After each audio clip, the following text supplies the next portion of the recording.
Welcome to Sacred Fame Podcast. I'm Kasia Rachfall, energy magician and healer for intuitive leaders. Sacred Fame is the art and science of seeing and knowing and being yourself so that you can be seen, known, and paid for doing the things you love and making an impact in the world. Hello, everyone. Welcome back. This is Kasia Rachfall. Welcome to Sacred Fame. I want to tell you a story about how a horse bit me this summer and what I learned from that. So it was actually a pony named Pi.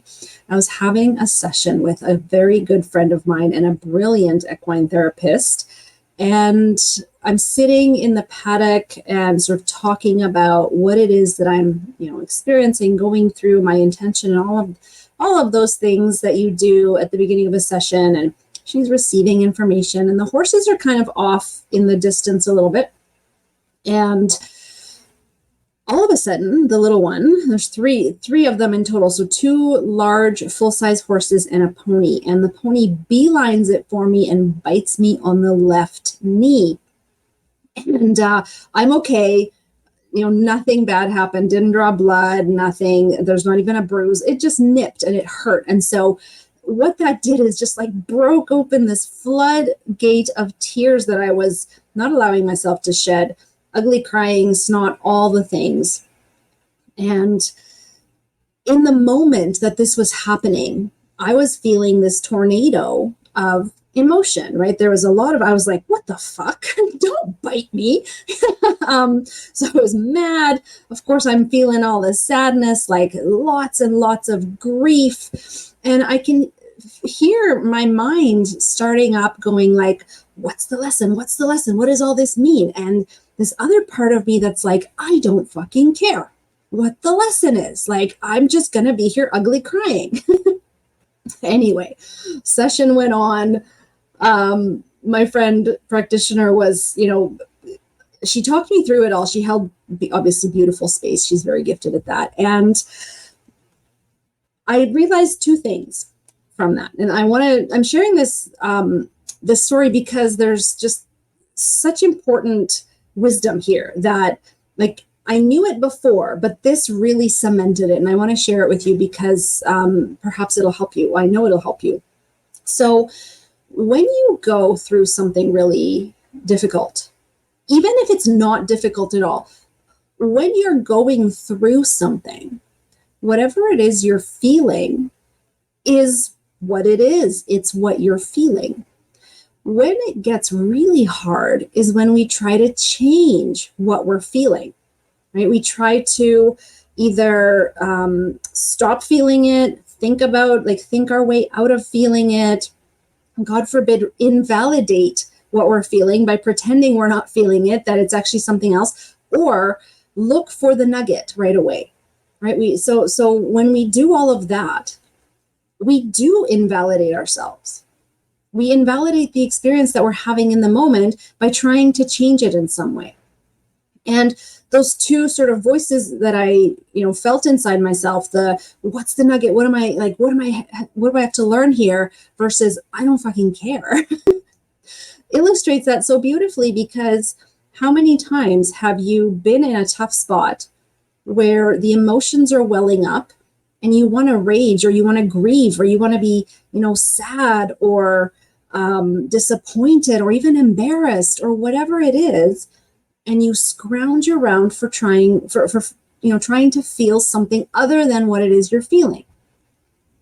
Or even worse, and I know I've done this, I'm definitely guilty of doing this in the past, and I've had people do it to me, where you're sharing something with someone and that person's like, oh yeah, you just got to let that go.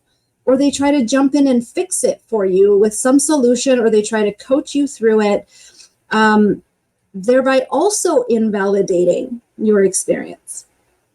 Unless you ask someone for their advice or for help with something, honestly, it's best just to hold space for someone who is going through something without trying to make it better or change it in some way.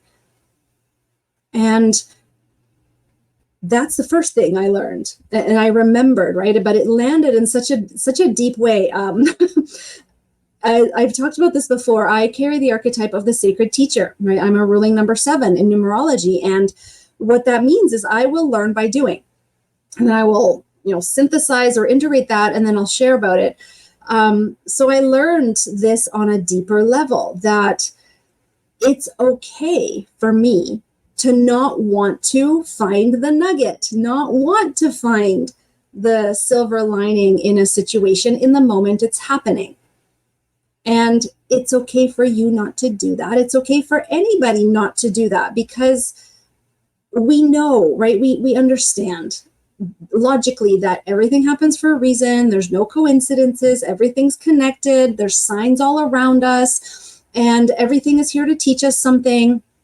But that doesn't mean we need to understand all the layers of something immediately, or immediately look for something, because that invalidates our experience.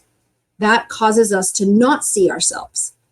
That causes us to sometimes even bypass what it is we're feeling, which causes a huge amount of emotional, physical, physiological pain. Sometimes it can lead to illness when we stuff shit back down and not want to look at it because it's uncomfortable, because we would rather be feeling something else, something that feels better. And so I'm sitting there in the paddock. The pony gave me a little nip on my left knee. The other horses then came over, sort of crowded. There's a lot of horse happening, a lot of energy. The other one farted in our faces, like it was really gross. Session completed, and I moved through the things and, sort of unpacking all of that, even to this day, because there's so much wisdom in there. So the other nugget that I can recall that I want to talk about is not only the fact of, like, if you're going through something, it's okay if you're just going through it without trying to change it or bypass it or stuff it down or make it go away, right? It's okay. The other thing is, my decision from that is I don't just want to learn through pain, right? In this case, it was like physical pain because I felt the sting of the pony's teeth on my knee, and it hurt. And I was like, fuck, I don't want to learn through pain anymore. And it took me a while until later to realize, okay, so if I don't want to learn through pain anymore, how do I want to learn? And embracing this idea of giving yourself permission to learn through all the emotions. Because, of course, I started going down the path of, well, of course, I want to just learn through love and joy. But we know life is not just rainbows and unicorns, right? It's not. Life is challenging sometimes, especially lately. There's a lot of intensity, a lot of all kinds of things.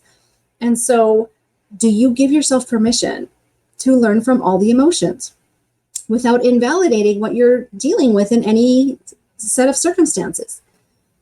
And how do you do that? How do you not invalidate yourself or someone else? Well, the easiest way is to witness yourself or witness the person, right? Hold space for yourself. And that means basically whatever it is that you're going through, you see yourself in it as it's happening.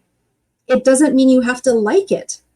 I didn't like being bitten. I didn't like, ugly crying with snot and all of that stuff, sitting in front of my friend, losing my shit. It wasn't comfortable. I feel safe with this person. And so it was fine, but it was not comfortable. And so witnessing yourself, seeing yourself in whatever it is you're going through without trying to change it or sugarcoat it or think your way out of it, or God forbid, stuff it back down. And then allow yourself not to look for the nugget, not to look for the learning right away if you don't want to. You might want to, but maybe you don't. Maybe you get pissed off or angry, or you get so sad that you're like, fuck it, I don't even care. I don't even care what the learning is. Give yourself the grace to just see yourself in the experience with compassion and love. And if you can't quite reach compassion and love, well, then just neutrality is enough. Can you get to a neutral place within yourself, even as you're going through the rage, the grief, the sadness, or even joy? Sometimes it's really tough to even feel the happy, joyful moments. And I have a story about that too. That's a whole other episode where it's, we need to grow our capacity to feel joy and happiness just as much as capacity to feel the difficult emotions. When you do that, when you witness yourself, and that takes a little bit of management, that takes a little bit of thought management and practice, because your mind will want to jump in and tell you stories. That's just what the mind does. It's brilliant for that. It takes practice, but when you do that, you give yourself the space to simply be, and you integrate your experience a lot quicker. And then the wisdom that that is in there is wrapped up in all of those emotions does come up. And sometimes you won't even be thinking about your experience. You'll be doing something else, and then a thought will pop in, and you're like, gotcha. That's what that was about. That's what that was about. Kind of like for me, it was I don't just want to learn through pain. I know that I can't always learn through joy. Okay, I'm open to learning through all emotion and giving permission to myself. And also this deepens my capacity and ability as a practitioner, as a healer for my clients. It's something that learning how to hold space, no matter what the person in front of you is experiencing, is also a skill. It takes practice, and not jumping in and trying to fix or change. That's a gift for someone else. And so there you go. Horse bite, pony bite story.